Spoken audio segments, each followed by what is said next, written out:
किसी भी माँ के लिए उसके बच्चे का दुनिया से चले जाना सबसे पीड़ादायक माना जाता है। मध्य प्रदेश के विदिशा से एक ऐसा ही हैरान करने वाला मामला सामने आया है, जहां पर अपने मृत बेटे के जिंदा होने की आशा के साथ उसकी मां ने उस बेटे के शव को 5 दिनों तक अपने घर में सहेज के रखा है। मामला सामने आने के बाद इलाके में हड़कंप मचा।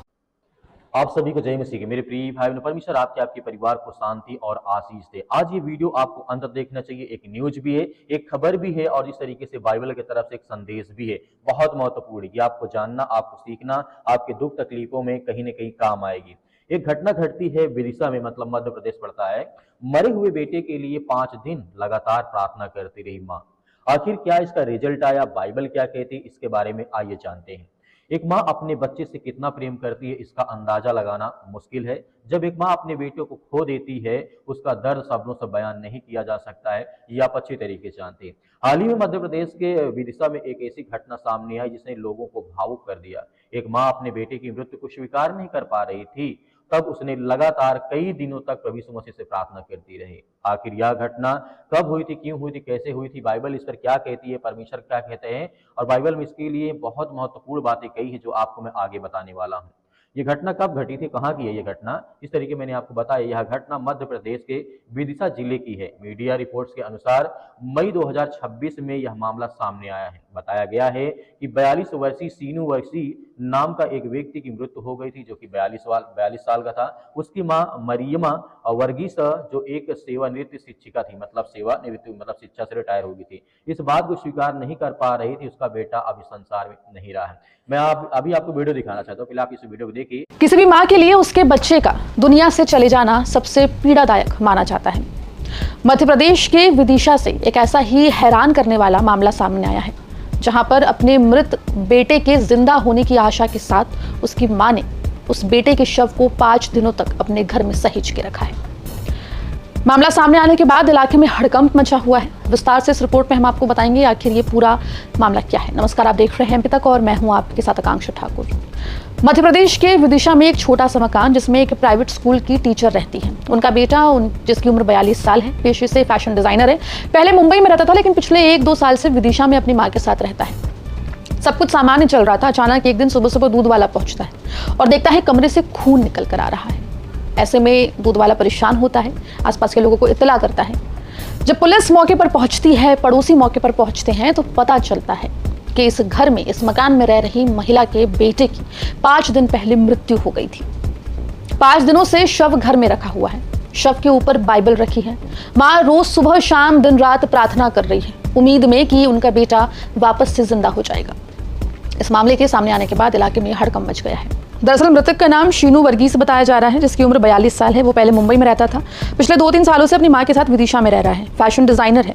शीनू की मां का नाम मरियम वर्गीस है, जो एक निजी स्कूल में टीचर है और बेटे के साथ विदिशा में रह रही थी। जानकारी के मुताबिक 5 दिन पहले शीनू की मृत्यु हो गई थी। 5 दिनों तक अपने बेटे का शव मरियम ने अपने घर में रखा। वो अपने परिवार और अन्य 2 बेटों को भी इसकी सूचना उन्होंने नहीं दी कि शीनू की मृत्यु हो गई है।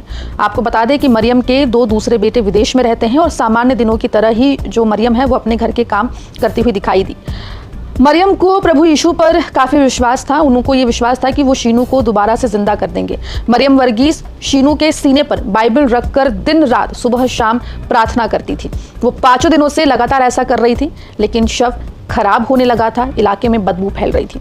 हड़कंप तब मचा जब दूध वाला घर पर आया। उसे बदबू महसूस हुई, साथ ही उसने कमरे से खून रिसता हुआ दिखाई दिया। जब उसने मरियम से पूछा तो उसने कुछ जवाब नहीं दिया।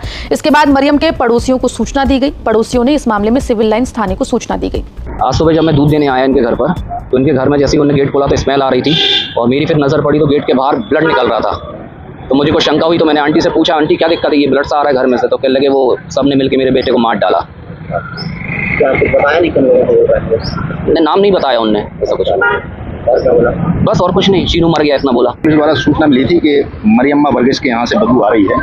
पुलिस मौके पर पहुंची है और जांच कर रही है। जांच उपरांत जो भी साक्ष्य आएंगे वो आपको पुनः परिजनों से कोई चर्चा हुई, क्या बता रहे हैं? अभी परिजनों में उनके यहाँ कोई नहीं है। जो वर्गीस मैडम है वो काफ़ी एजेड है और ऐसा प्रतीत हो रहा है कि उनका मानसिक संतुलन ठीक नहीं है। पुलिस को पहले मरियम ने घर में घुसने नहीं दिया। उसके बाद काफी समझाइश के बाद जब पुलिस घर में दाखिल हुई तो उन्होंने देखा कि कमरे में शीनू का शव पड़ा हुआ है, सीने पर उसके बाइबल रखी हुई है। मां को भरोसा है कि उसके ईश्वर उसके बेटे को वापस ले आएंगे। आपको बता दें कि मरियम के घर पर अधिक लोगों का आना जाना नहीं था। उनके 2 बेटे विदेश में रहते थे, इस वजह से किसी को इस बारे में पता नहीं चला। वहीं आपको बता दें कि मरियम जो है वो रोजमर्रा की तरह अपना जीवन जी रही थी। अपने जो दिन के काम होते हैं, दिनचर्या के, वो काम कर रही थी। उन्होंने अपने दोनों बेटों को भी इस बारे में नहीं जानकारी दी थी जो विदेश में रहते हैं। फिलहाल इस पूरे मामले के सामने आने के बाद शीनू का शव पुलिस ने अपने कब्जे में लेकर उसे पोस्टमार्टम के लिए जिला अस्पताल भेजा है। वहीं मरियम वर्गीसी की काउंसलिंग भी कराने की तैयारी जो है वो पुलिस कर रही है।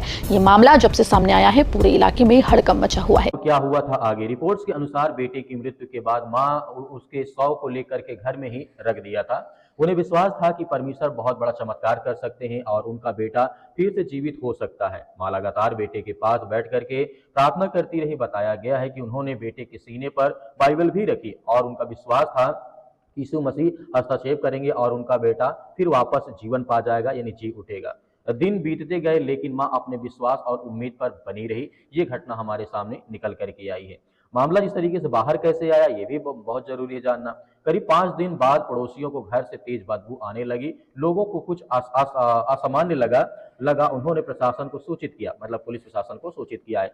जब पुलिस प्रशासन इस मौके पर पहुंची तब घर के अंदर बेटे का शव मिला। इसके बाद पुलिस ने आवश्यक कानूनी प्रक्रिया पूरी और शव को अपने कब्जे में लेकर के आगे कार्रवाई शुरू कर दी है। रिपोर्ट्स के अनुसार मां गहरे भावनात्मक सदमे में दुखी थी, चिंतित थी, परेशान थी। इस तरीके की घटना हमारे सामने निकल करके आती है। लेकिन इस पर बाइबल क्या कहती है ये बहुत महत्वपूर्ण है, हमें जानना चाहिए कि आखिर एक मां अपने, जब उसका बेटा मर गया था, उसे विश्वास था कि प्रभु यीशु मसीह उसे जिंदा कर देंगे। आखिर ऐसा क्यों नहीं हुआ कि वो जीवित नहीं हो पाए? बाइबल कहती है दोस्तों, बाइबल हमें सिखाती है कि परमेश्वर चमत्कार करने में सामर्थ है परमेश्वर के पास। बाइबल हमें देखते हुए है कि प्रभु यीशु मसीह ने कई लोगों को जीवित भी किया है, मरे हुओं को जिंदा भी किया है। उदाहरण की जैसे यूहन्ना 11 के 43-44 में लिखा है, यीशु ने लाजर को कब्र से बाहर निकाला था, वो जीवित हो गया था। मरकुस 5 के 41 में लिखा, 42 में यीशु ने अय्यर की बेटी को इस तरह के जीवित किया था। लूका अध्याय 7 के 14 व 15 में आप देखेंगे नाइन नगर की विधवा के पुत्र को भी जीवित किया था। बहुत सारी ऐसी घटनाएं हैं जहां पे हमें देखने को मिलता है प्रभु यीशु मसीह ने जीवित किया था। लेकिन बाइबल यह भी सिखाती है कि जीवन और मृत्यु का अंतिम अधिकार परमेश्वर के हाथ में। ये बात हमें कभी नहीं भूलना चाहिए। हर परिस्थितियों में हमें परमेश्वर की इच्छा पर भरोसा रखना चाहिए। यह सबोपदेशक अध्याय 3 और वचन नंबर 1 और 2 जब यहाँ पढ़ेंगे, यहाँ पे परमेश्वर वचन कहता है, हर एक बात का, हर एक अवसर का और प्रत्येक काम जो आकाश के नीचे होता है एक समय है।